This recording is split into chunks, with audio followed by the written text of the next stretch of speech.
First off, you need to choose your niche.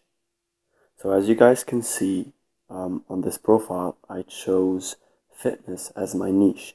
Now you can choose anything you want. It might be, say, food, right? A lot of food accounts. It might be tea, for example. Search for tea. Also, a lot of different tea accounts, right? It might be bicycles, for example, right?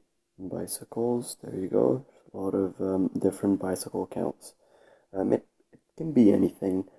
Your niche needs to be related to the store that you want to eventually open up or the business that you want to operate through your Instagram account.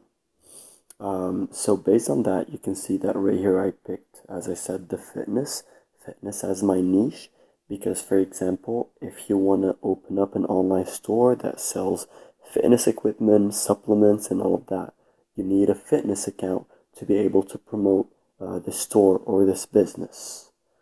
You want to basically create, if you want, you can create several accounts with the same niche, and I'm going to explain later why having several accounts is actually really important.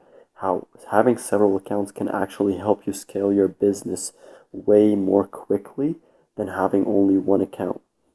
I'll go through the details in later sections, but for now, in terms of choosing your niche, to wrap it up really quickly, you need to choose a niche that is not very competitive.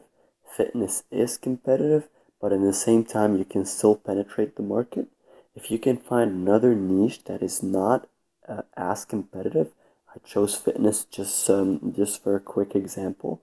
However, if you find a niche that is not as competitive, go for it and make sure that the niche is related to the business that you want to operate or the business you want to create and scale through your Instagram accounts.